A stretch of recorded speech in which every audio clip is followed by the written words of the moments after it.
Nepal investment बैंकले डाक्यो विशेष साधारण सभा। हिमालयनसँग मर्जर मुख्य एजेन्डा। नेपाल इन्भेस्टमेन्ट बैंक लिमिटेडले विशेष साधारण सभा आह्वान गरेको छ। बैंकको पौष 11 गते आइतबार बसेको सञ्चालक समितिको बैठकले गरेको निर्णय अनुसार बैंकको विशेष साधारण सभा माघ 4 गते मंगलबार दरबार मार्ग काठमाडौँ स्थित बैंकको केन्द्रीय कार्यालयमा बिहान 11 बजेदेखि भर्चुअल माध्यमबाट सञ्चालन हुनेछ। सभामा नेपाल इन्भेस्टमेन्ट बैंक लिमिटेड र हिमालयन बैंक लिमिटेड एक आपसमा गाभ्ने गाभिनी मर्जर सम्बन्धी विशेष प्रस्ताव पारित गरिनेछ। हिमालयन बैंक र नेपाल इन्भेस्टमेन्ट बैंक लिमिटेड 1:1 को अनुपातमा मर्ज हुन लागेका हुन्। दुवै बैंक एक भएपछि बैंकको नाम Himalayan and Nepal investment bank हुनेछ। दुवै बैंक एक भएपछि चुक्ता पुँजी अधिकृत पुँजी जारी पुँजी बढ्ने हुँदा सोही अनुरूप प्रबन्धपत्र संशोधन गर्न सञ्चालक समितिलाई अख्तियारी प्रदान गर्ने प्रस्ताव सभामा पारित गरिनेछ। तरलता सङ्कट छन् गहिरिँदै पुस लागेपछि अझै घट्न थाल्यो निक्षेप।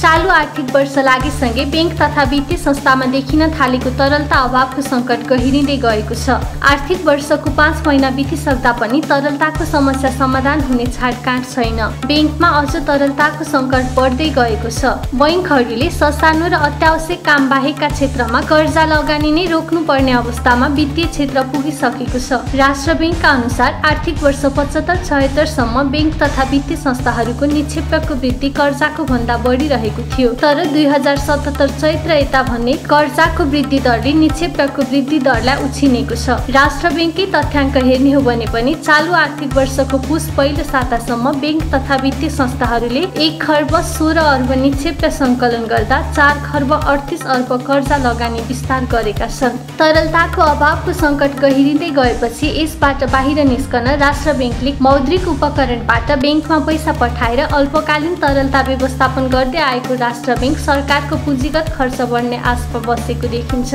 हालसम्म सरकारको पुँजीगत खर्च 6% को हाराहारीमा मात्र छ। उसपछि विकास निर्माणका कामले गति लिने, त्यसपछि सरकारको खर्च वृद्धि भएपछि बिस्तारै तरलता अभाव कम हुने अपेक्षामा राष्ट्र बैंकका अधिकारी रहेका छन्। पूर्व गभर्नर चिरञ्जीवी नेपाल भन्छन् सरकार शेयर बजार प्रति सकारात्मक भए मात्र इन्डेक्समा सुधार आउँछ। शेयर बजारको प्राविधिक तथा नीतिगत विकास जुन गतिमा हुनुपर्ने हो त्यो गतिमा नभएको पूर्व गभर्नर चिरञ्जीवी नेपालले बताएका छन्। अहिले जुन सङ्ख्यामा बजारमा नयाँ लगानीकर्ता प्रवेश गरेका छन् त्यो सङ्ख्याको लगानीकर्ता लक्षित गरी प्राविधिक विकास नभएको र सरकारले शेयर बजारलाई प्राथमिकतामा नराखेको उनी बताउँछन्। नयाँ लगानीकर्ता सुरक्षित लगानीको उद्देश्यले बजारमा प्रवेश गरे पनि सुरक्षित तवरले कारोबार गर्ने वातावरण सिर्जना नभएको उनको तर्क छ। सरकार शेयर बजार प्रति सकारात्मक भएमा मात्र इन्डेक्समा सुधार आउने र नियामक निकायहरूले नीति तयार गर्दा बजारमा देखिन सक्ने दुवै सकारात्मक तथा नकारात्मक विषयको समीक्षा गर्नुपर्ने उनले बताएका छन्। शेयर बजारमा सामान्य सुधार, नन लाइफमै फर्किए लगानीकर्ता। आज बुधबार शेयर बजारमा सामान्य सुधार देखिएको छ। नेप्से परिसूचक सँगसँगै कारोबार रकम पनि बढेको छ। निर्जीवन बीमा कम्पनीहरूतर्फ नै लगानीकर्ताको आकर्षण बढी छ। बुधबार पनि अन्य समूहको तुलनामा नन लाइफ इन्सुरेन्स नै बढेको छ। बजारमा बीमा कम्पनीहरूको पुँजी वृद्धिको कुरा चलिरहँदा यसतर्फ लगानीकर्ताहरूको ध्यान मोडिएको हो। नेपाल स्टक एक्सचेन्जका अनुसार आज बुधबार शेयर कारोबार मापक नेप्से परिसूचक 5.51 अङ्कले बढेर 2524.50 बिन्दुमा पुगेको छ। नेप्से 0.22% बढेको हो। यता सेन्सिटिभ परिसूचक पनि 0.26 अङ्कले बढेर 471.24 बिन्दुमा पुगेको छ। कुल 228 वटा कम्पनीको 56,38,279 किता शेयर खरिद बिक्री हुँदा 3 अर्ब 62 करोड 34,80,292 रुपियाँ बराबरको कारोबार भएको नेप्सेले जनाएको छ। स्टकका अनुसार कारोबार भएका कुल 13 उपसमूह मध्ये आज 8 वटा उपसमूहको शेयर बढेको छ भने बाँकी 5 वटा उपसमूहको शेयर घटेको छ। बुधबार पनि हिमालयन डिस्टिलरीको नै सर्वाधिक कारोबार भएको छ। कम्पनीको 52 करोड 55,80,000 रुपियाँ बराबरको कारोबार भएको हो। बुधबार मध्यभोटे कोशी जलविद्युत कम्पनी लिमिटेडको शेयर मूल्य सर्वाधिक बढेको छ। कम्पनीको शेयर मूल्य 9.99% बढेर 146 रुपियाँ 40 पैसा पुगेको छ। आज नारायणी डेभलपमेन्ट बैंक लिमिटेडको शेयर मूल्य सबैभन्दा धेरै घटेको छ। बैंकको शेयर मूल्य 3.39% घटेर प्रति किता 485 रुपियाँमा झरेको छ। सहकारीको ब्याज दर बढाउने तयारी, बिहीबार बैठक बस्दै। सहकारीको ऋण लगानी तोकिएको अधिकतम ब्याज दरको सीमा सन्दर्भ ब्याज दर पुनरावलोकन गर्न बिहीबार बैठक बस्ने भएको छ। सहकारी विभागका रजिस्टरको संयोजकत्वमा रहेको सन्दर्भ ब्याज दर निर्धारण समितिको बैठक बोलाइएको हो। बैंक तथा वित्तीय संस्थाहरूले तरलता अभावसँगै ब्याज दर बढाएपछि सहकारीको पनि सन्दर्भ ब्याज दर बढाउन सहकारी कर्मीले दबाब दिँदै आइरहेका छन्। हाल सहकारी संस्थाहरूले ऋण लगानी गर्दा अधिकतम 14.75% सम्म ब्याज लिन पाउने गरी सन्दर्भ ब्याज दर लागू गरिएको छ। गत कार्तिक 15 गतेदेखि लागू भएको ब्याज दर हालसम्म पुनरावलोकन भएको छैन। सरकारी ऐन तथा नियमावलीमा सहकारीको ऋण लगानीको ब्याजमा सीमा रहने गरी सन्दर्भ ब्याज दर तोक्ने प्रावधान रहेको छ। लगानीकर्तालाई विष्णु बस्यालको सुझाव, सेयर किन्दा रिवार्ड भन्दा रिस्क हेर्नुपर्छ। योजनासहित लगानी गर्नेले घाटा खानु पर्दैन। सेयर बजारमा प्रवेश गर्नु पूर्व लगानीकर्ताहरूले लगानी गरेको पुँजीको कति समयभित्र नाफा कमाउँछु भन्दा पनि बजारको जोखिमलाई आकलन गरी लगानी गरेको पुँजीको कति प्रतिशतसम्म नोक्सान वहन गर्न सक्छु भन्ने योजना बनाएर सेयर बजारमा प्रवेश गर्नुपर्ने सेयर विश्लेषक विष्णु बस्यालले बताएका छन्। लगानी गर्नु पूर्व राम्ररी योजना बनाएमा धेरै घाटा बेहोर्नु नपर्ने उनको तर्क छ। सेयर किन्दा सधैँभरि रिवार्ड भन्दा पनि रिस्कलाई ध्यान दिन उनले लगानीकर्ताहरूलाई सुझाव दिएका छन्।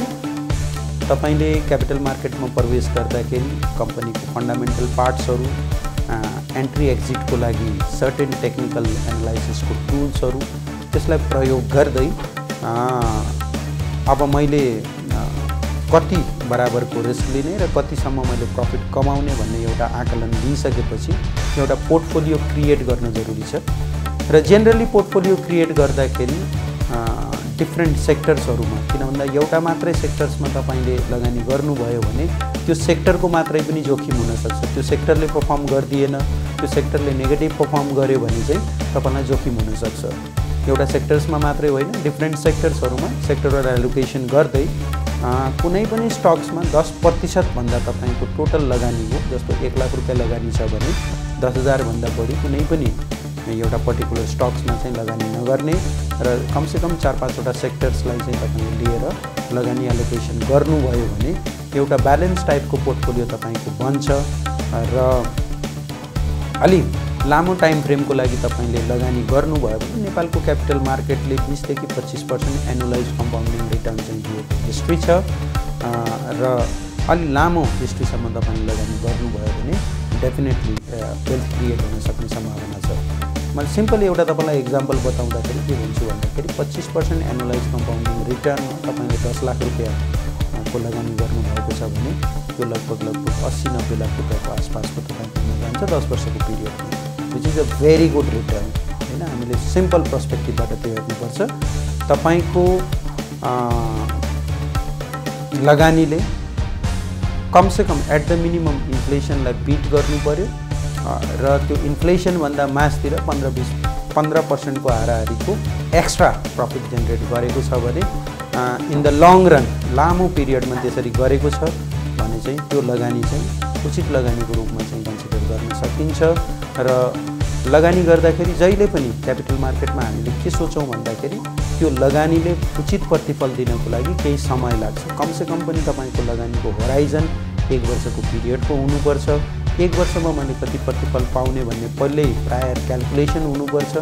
त्यो अनुसार तपाईले गर्नुभयो भने कुनै पनि पोइन्ट अफ टाइममा तपाईको पोर्टफोलियो 10-15%ले 20%ले खस्दाखेरि पनि तपाई एकदमै आत्तिने अवस्थामा बर्बादै भयो कि भन्ने अवस्थामा हुनुहुन्न।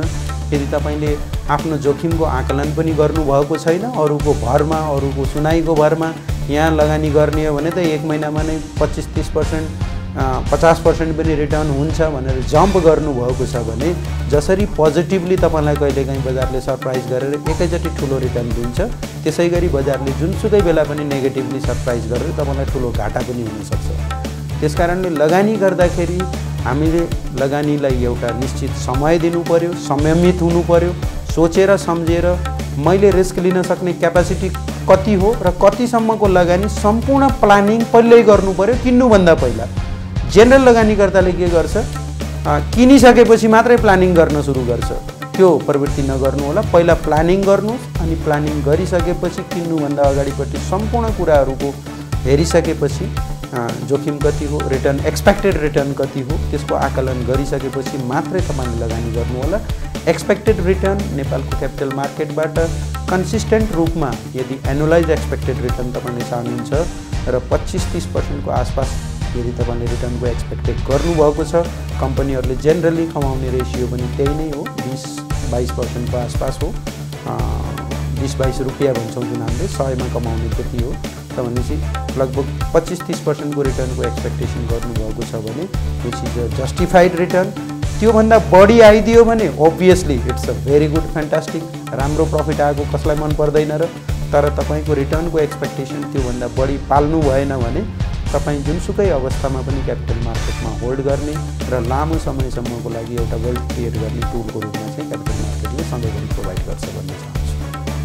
500 ले घट्यो सुनको भाव, चाँदीको मूल्य स्थिर। बुधबार सुनको मूल्य तोलामा 500 रुपियाँले घटेर प्रति तोला 92,500 रुपियाँ कायम भएको नेपाल सुनचाँदी व्यवसायी महासङ्घले जनाएको छ। यता चाँदीको मूल्य भने स्थिर रही आज पनि प्रति तोला 1,260 रुपियाँमा नै कारोबार भइरहेको छ।